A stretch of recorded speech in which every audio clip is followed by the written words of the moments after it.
بسم اللہ الرحمن الرحیم رب اشرح لی صدری ویسر لی امری واحلل عقدۃ من لسانی یفقہوا قولی۔ محترم سامعین، ناظرین و ویورز، السلام علیکم ورحمۃ اللہ وبرکاتہ۔ اللہ تعالیٰ آپ کو، آپ کے اہل خانہ کو ہمیشہ اپنی زمان میں رکھے، راہ ہدایت و نجات کے سلسلے کا ولاغ درس قرآن کا آغاز کرتے ہیں۔ مدرسوں کے جناب قاری حافظ مولانا محمد اقبال صاحب، خطیب جامعہ مسجد نگینہ محلہ انصاریہ شیخ برہ، روحانی اور قرآنی سلسلے کا یہ ولاغ جو سراسر باعث خیر، باعث برکت اور باعث ثواب ہے، یہ روزانہ کی بنیاد پر میں اپنے یوٹیوب چینل بشیر رشیدی سے پیش کرتا ہوں۔ اللہ تعالیٰ کی رضا کے لیے اور عوام الناس کی آگاہی کے لیے، تعلیم کے لیے اللہ تعالیٰ میری یہ کاوش قبول فرمائے، آمین۔ شروع کرتے ہیں درس قرآن۔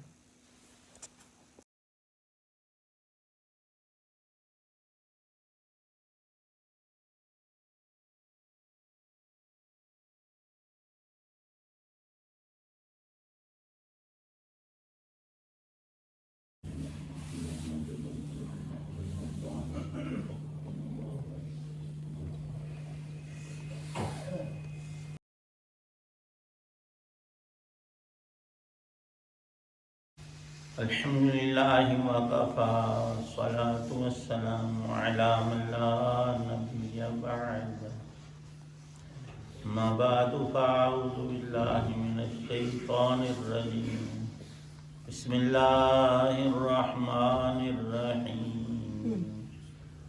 بلا من کسب سیئۃ واحاطت به خطیئته فاولئک اصحاب النار هم فيها خالدون، والذين آمنوا وعملوا الصالحات أولئك أصحاب الجنة هم فيها خالدون۔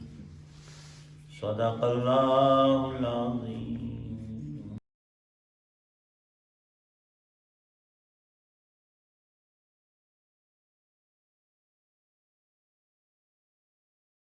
اے بنی اسرائیل، آگ تمہیں کیوں نہیں چھوئے گی؟ جو لوگ بھی بدی کماتے ہیں اور ان کی بدی انہیں گھیر لیتی ہے، تو ایسے لوگ ہی دوزخ کے رہنے والے ہیں، وہ ہمیشہ اس میں رہیں گے۔ اور جو لوگ ایمان لاتے ہیں اور نیک عمل کرتے ہیں تو وہ جنت کے باسی ہیں، وہ ہمیشہ اس جنت میں رہیں گے۔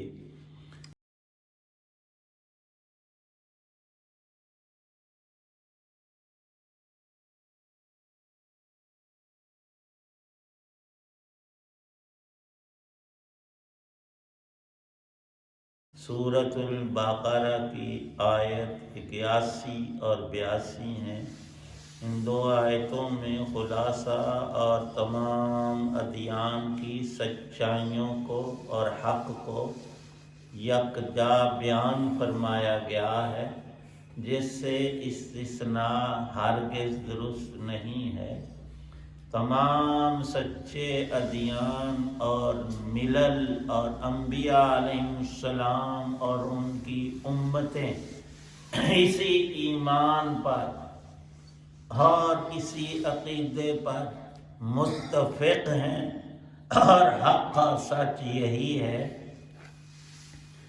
کہ جو شخص کفر کرے گا، کفر کے ساتھ کوئی اچھے سے اچھا، بہتر سے بہتر کام نیکی نہیں ہو سکتا۔ اچھا کام ضرور ہے، لیکن ہم اس میں کہیں کہ اس میں اجر ہے، ثواب ہے، اللہ کی رضا ہے، تو ایسی بات سرے سے ہے نہیں۔ اور جس انسان کے اندر ایمان کا نور ہے وہ اللہ کے ہاں ابدی اعتبار سے کامیاب ہے۔ اور کامیابی دو طرح کی، ایک اولین کہ اس ایمان کے ساتھ، اس جڑ اور تنے کے ساتھ شاخیں، پتے، پھول، پھل، سب کچھ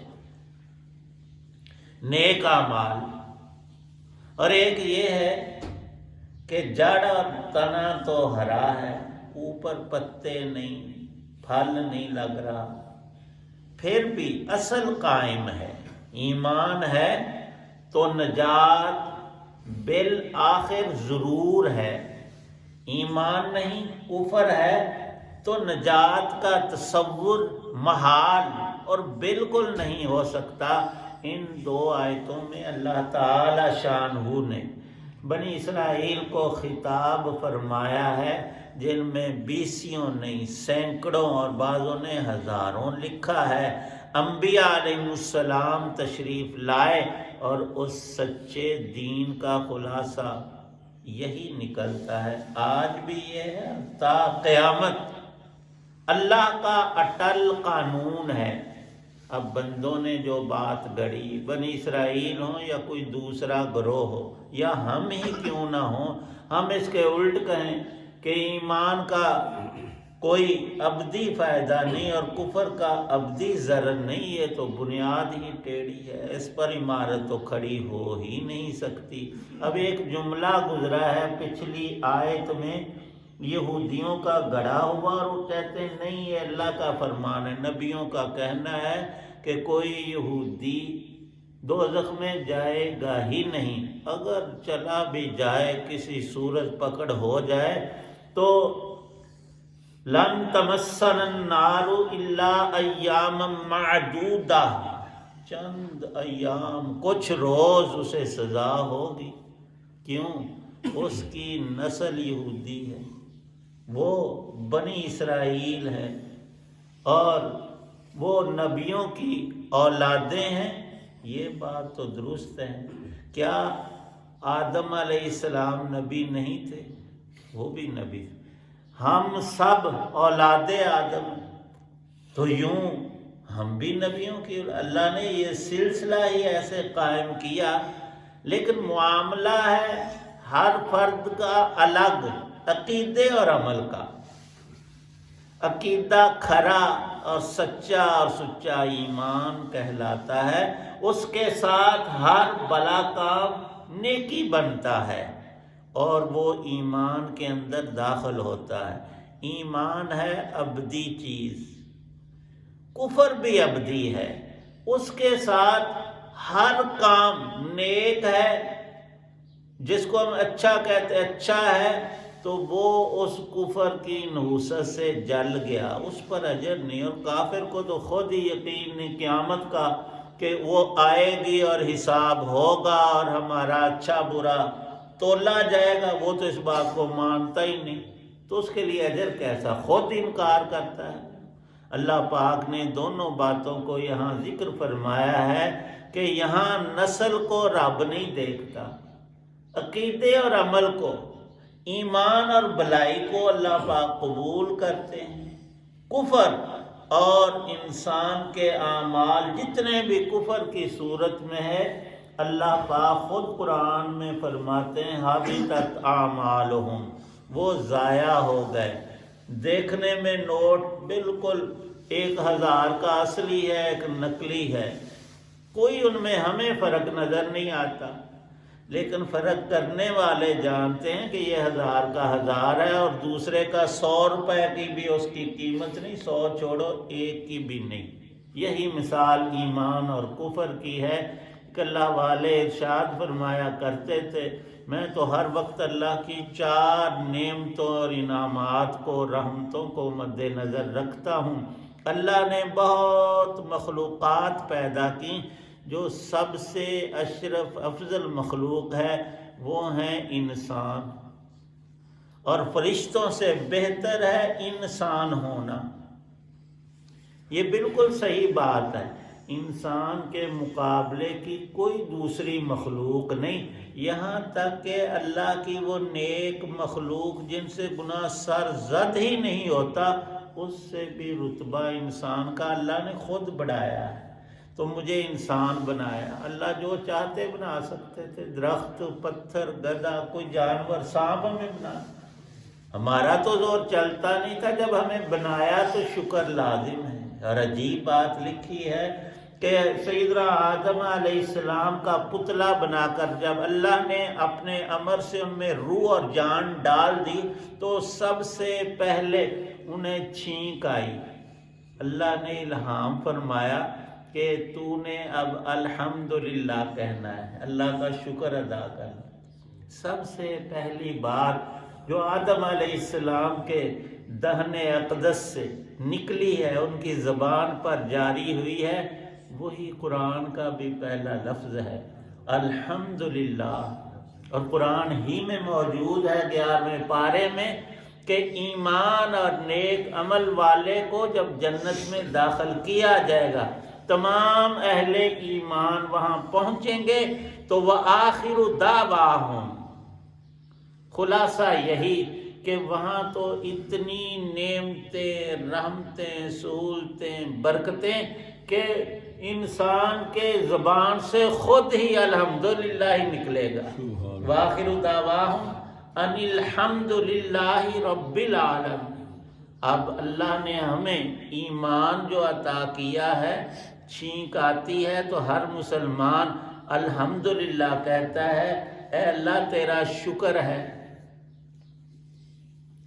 ظاہری فضلات انسان کے، پیشاب ہے، پاخانہ ہے، جلد کا فضلہ وہ پسینہ ہے، ناک سے فضلہ نکلتا ہے، آنکھ کا بھی ہے، دماغ تو اندر جو ذہن ہے قوت عقلیہ، اس کے بھی کچھ فضلات ہیں، اور سائنس تو اب بتاتی ہے کہ جب چھینک آتی ہے تو یہ اللہ کا ایک عجیب نظام ہے کہ جو رکاوٹ دماغ کے اندر میں تھی، جو بند ہے ہر طرف سے، اللہ نے اس کے بھی برے گندے جراثیم نکال دیے چھینک کے ذریعے سے۔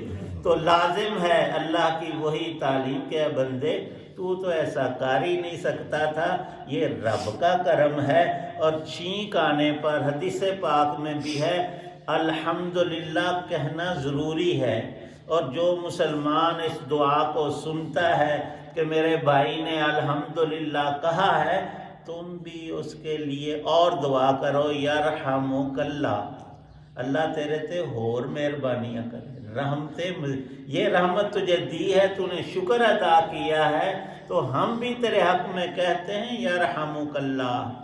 اور وہ پھر جواب الجواب میں وہ بھی ضرور کہے یہدیکم اللہ، اللہ تینوں ہی ہدایت تے، ایمان تے، نیکی تے قائم رکھے، یہدیکم اللہ۔ یہاں اللہ پاک نے ارشاد فرمایا میں نسل کو نہیں دیکھتا، نری باتیں کام نہیں آتی، ایمان ہو پھر نیک عمل ہوں تو یہ اللہ کا پیارا بندہ ہے، اور اس پہ اس ایمان کے ہونے پر شکر لازم ہے، الحمدللہ کہنا۔ ہمیں کہیں سے تجارت میں نفع ہو، ہمیں اولاد ملے، کوئی خوشی کا موقع ہو، الحمدللہ ہم کہتے ہیں، لیکن سب سے بڑی خوشی ایمان کی ہونی چاہیے کہ الحمدللہ ہم اس پر کہیں اے اللہ تو نے مجھے با ایمان رکھا ہے، اسی ایمان کے ساتھ ہی میں دنیا سے جاؤں۔ وہ فرماتے تھے مجھے انسان بنایا اور کوئی مخلوق نہیں بنایا، تو اس پہ شکر واجب ہے، الحمدللہ کہتا ہوں۔ پھر انسانوں کی دو صنفیں ہیں، مرد اور عورت۔ مرد کو عورت پر اللہ نے فضیلت دی، یہ ہم نے نہیں بات گڑھی، اللہ پاک خود الرجال قوامون علی النساء۔ اور ایک وجہ حدیث میں یہ بالکل صراحت ہر بندے کو سمجھ آتی ہے کہ دونوں کی تخلیق میں اللہ نے الگ خصوصیات رکھی ہیں۔ مرد پورا مہینہ 30 دن نمازیں پڑھتا ہے، اس کے لیے رکاوٹ کوئی نہیں۔ عورت بالغ ہے، اس پر نماز فرض ہوئی تو اس نے کبھی 30 دن نہیں۔ ان کا سسٹم اللہ نے یہ رکھا ہے 3 4 5 7 9 اور 10 دن تک ان کی ہر مہینے میں چھٹی رکھی ہے۔ اللہ نے خود انہیں معاف کیا ہے کہ اس خاص حالت میں تم نے نماز نہیں پڑھنی، یا اللہ پاک چلو نہیں پڑھتی تو پھر بعد میں قضا کرنی، اللہ نے فرمایا کہ نہیں، 5 نمازیں تو پہلے ہی فرض ہے، اور پچھلی ساتھ ملا کر یہ تو بوجھ بن جائے گا، تمہیں معاف ہے۔ اب حدیث میں خود موجود ہے 2 شخص، بعضوں نے لکھا 2 بھائی ایک ہی وقت میں مسلمان ہوئے، ایک ذرا تنومند تھا، طاقت والا تھا، جرت والا، وہ شہید ہو گیا ایک جنگ میں جلدی، اور دوسرا 1 سال زندہ رہا۔ ایک صحابی نے دیکھا کہ دونوں جنت میں گئے ہیں، خواب میں دیکھ رہے، تو جو سال زندہ رہا ہے نا وہ پہلے جنت میں چلا گیا ہے، اور جو شہید ہوا وہ بعد میں چلا گیا۔ تو اس نے نبی پاک صلی اللہ علیہ وسلم سے پوچھا، تو ہم تو سمجھتے تھے کہ شہداء کا مقام بلند ہے، اسے تو پہلے جانا چاہیے تھا، ہماری سمجھ تو یہ کہتی، اور یہاں الٹا معاملہ ہوا۔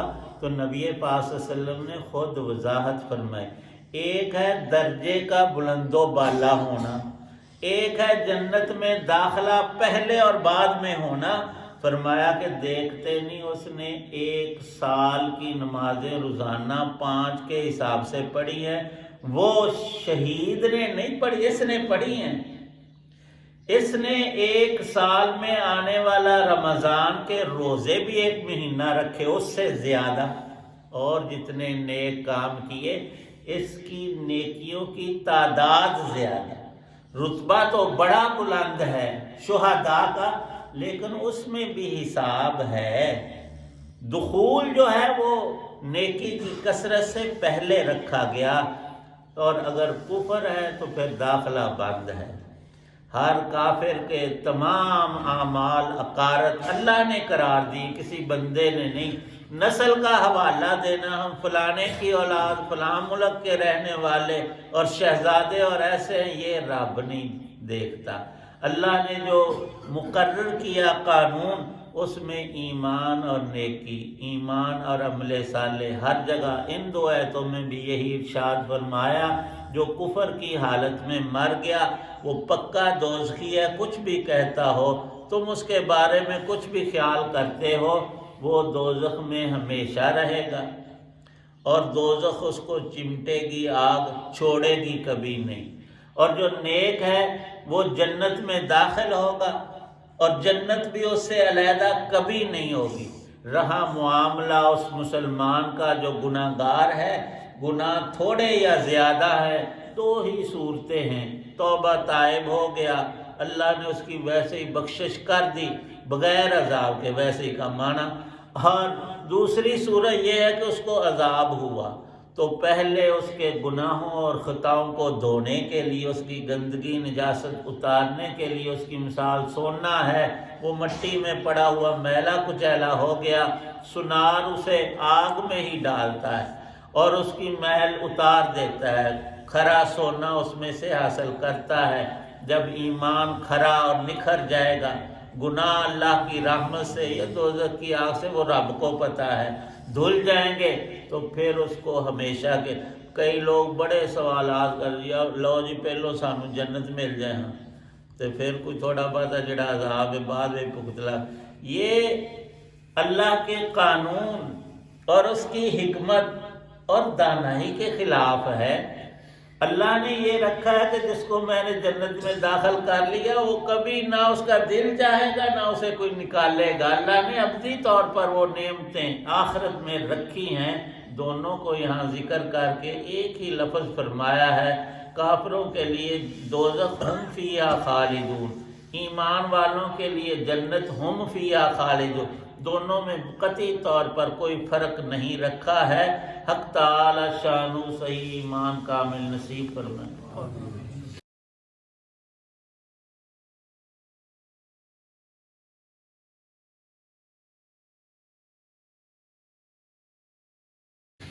الحمدللہ رب العالمین والصلاة والسلام علی رسول النبی الکریم۔ یا رب کریم سب بیماروں کو شفا عطا فرما، ہم سب کی پریشانیاں دور فرما۔ یا اللہ یہ الیکشن کا دن، اس میں خیر اور عافیت تمام پاکستان کے باسیوں، تمام لوگوں کے لیے یا اللہ خیر نصیب فرما۔ شرور سے، لڑائی جھگڑوں سے، قتل و غارت سے ہماری حفاظت فرما۔ یا اللہ پاک اس دنیا کے معاملے کو عارضی رکھنے کی، دشمنیوں سے بچنے کی توفیق عنایت، اور ہمارے لیڈران کو بھی سمجھ عطا فرما، وہ ذاتیات پر اور دشمنیوں اور شر اور فساد پر نہ اتریں۔ یا اللہ پاک ان کو بھی اور ہمیں بھی ہدایت عطا فرما۔ جو چیز جتنی ہے اتنی رکھنے سے فائدہ ہوتا ہے، کمی بیشی سے بہت نقصانات ہوتے ہیں۔ یا اللہ پورے کے پورے پاکستان کے باسیوں کو اس نقصان سے اپنی رحمت سے حفاظت عطا فرما۔ یا اللہ یہ دن خیر کا ہمیں نصیب فرما، اور تمام مسلمانوں کو دین کی پوری سمجھ، ہمیں بھی عمل کی توفیق عنایت فرما۔ ایمان کے ساتھ نیک عملی کا کثرت سے ہونا اتنا ہی مفید ہے جو آیات میں آیا۔ اللہ پاک ہم سب کو نصیب فرمائے، ہماری ہمارے والدین سب مسلمانوں کی بخشش فرمائے۔ رحیم ذات ہے یا اللہ، رحم کا معاملہ فرما، فضل فرما، کرم فرما، مہربانیاں فرما۔ وطن عزیز ملک پاکستان کو استحکام عطا فرما۔ صلی اللہ تعالی علی خیر خلقہ محمد وعلی آلہ وصحابہ وآل بیتہ اجمعین، آمین برحمتک یا اللہ۔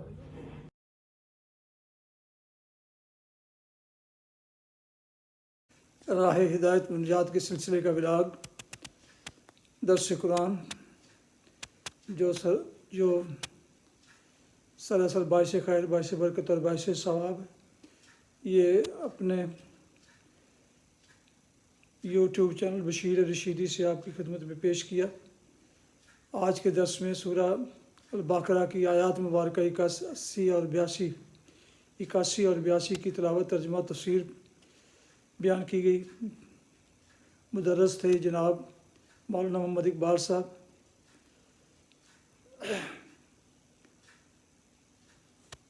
آپ سے گزارش ہے کہ اگر آپ نے ابھی تک اس چینل کو سبسکرائب نہیں کیا، ضرور سبسکرائب کر کے، اور اگر پسند فرمائیں تو دوستوں سے شیئر کر کے، لائک کر کے بیل آئیکن کو بھی پریس کر دیجیے گا، تاکہ آنے والے ایسے روحانی اور قرآنی ولاگز آپ تک اور دوستوں تک باقاعدہ اور بر وقت پہنچتے رہیں۔ اللہ تعالیٰ آپ کا حامی و ناصر ہو۔ اپنا بہت خیال رکھیے گا، اپنی دعاؤں میں پیارے وطن، والدین، آباء و اجداد، اعزاء اقارب، دوستوں کے علاوہ اس ناچیز کو بھی ان میں شامل فرمائیں تو انتہائی شکر گزار ہوں گا۔ آج کا ولاگ ختم کرتے ہیں اس دعا کے ساتھ کہ آپ کے اہل خانہ جہاں بھی رہیں، دوست و احباب سب آباد رہیں، خوش رہیں، شاد باد رہیں، آمین۔ السلام علیکم ورحمۃ اللہ وبرکاتہ۔ پاکستان زندہ باد۔ اللہ حافظ۔